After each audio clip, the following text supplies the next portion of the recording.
America और Israel ने मिलकर ईरान के उस गर्व को मिट्टी में मिला दिया जिसे ईरान की तरक्की का सबसे बड़ा सबूत माना जाता था।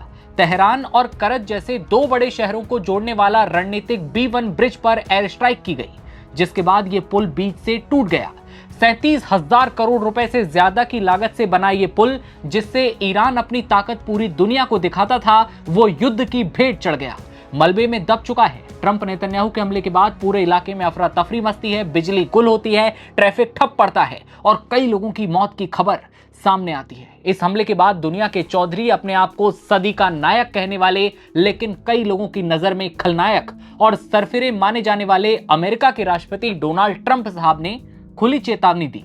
ट्रंप ने कहा, यह तो बस शुरुआत है, आगे आगे देखो होता है क्या।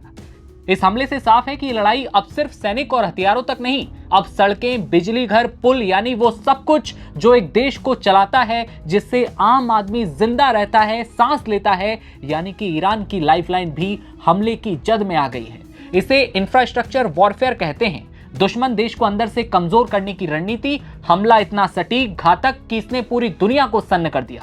करीब $400 मिलियन, 37,000 करोड़ से ज्यादा की लागत से यह पुल बना था। यातायात का जरिया नहीं, बल्कि ईरान की इंजीनियरिंग और उसकी मजबूती का प्रतीक था। इस तबाही ने न केवल ईरान के इंफ्रा को तोड़ा, बल्कि उसके आत्मविश्वास पर चोट की। ये मानिए कि ईरान के सीने में अमेरिका इजराइल ने खंजर घोंप दिया। अमेरिका और इजराइल की जोड़ी ने ईरान के सबसे सुरक्षित माने जाने वाले इलाके में घुसकर हमला किया। एक्सपर्ट कहते हैं कि इस हमले का असली मकसद ईरान के लॉजिस्टिक को काटना है, ताकि युद्ध के हालात में उसकी सेना मूवमेंट ना कर पाए, भारी परेशानी हो। सबसे चौंकाने वाली बात यह कि हमला राजधानी तेहरान के बहुत नजदीक हुआ, जिससे ईरान की सुरक्षा व्यवस्था पर गंभीर सवाल खड़े हो गए। इस हमले में रणनीतिक रूप से बेहद खास B1 ब्रिज को पूरी तरह जमींदोज कर दिया गया, जिसे करीब 37,000 करोड़ रुपए से ज्यादा की लागत से बनाया गया। पुल को तैयार करने में ईरान ने पानी की तरह पैसा बहाया। ये ब्रिज मिडिल ईस्ट के सबसे ऊंचे पुलों में से एक था। तेहरान और करज के बीच की दूरी मिटाने वाला ये महासेतु अब इतिहास के पन्नों में दफन हो चुका है। ईरान के लिए क्या थी इस पुल की अहमियत? ये पुल केवल गाड़ियों के आने जाने का रास्ता नहीं था, बल्कि ईरान की आर्थिक और सैन्य गतिविधियों की लाइफलाइन था। इसके टूटने से ईरान का पूरा ट्रांसपोर्ट सिस्टम बर्बाद हो चुका है। जानकारी कहते हैं कि इस हमले का मकसद ईरान के लॉजिस्टिक जो है उन्हें काटना है, ताकि युद्ध के हालात में ईरान की सेना इधर उधर ना हो पाए। भारी परेशानी ईरान की सेना को अब होगी।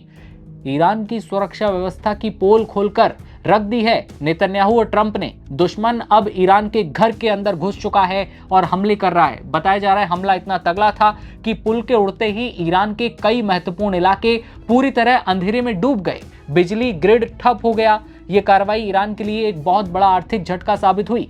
पूरे क्षेत्र में बड़े युद्ध का खतरा और ज्यादा गहरा गया है, और अगर बदले की आग इसी तरह भड़कती रही तो मिडिल ईस्ट की ये जंग पूरी दुनिया को अपनी चपेट में ले सकती है।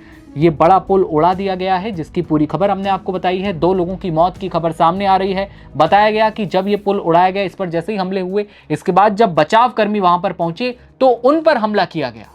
यानी कि पुल ही नहीं, आम लोगों को निशाना, अब ईरान के लोगों को निशाना ट्रंप और नेतन्याहू बना रहे हैं। इस खबर पर आपकी क्या राय है? क्या ये सही है कि अब हथियारों के बाद आम लोगों की जिंदगी को भी निशाना बनाया जाए? कमेंट सेक्शन में राय दीजिए और देखते रहिए तमाम खबरों के लिए नवभारत टाइम्स। नमस्कार।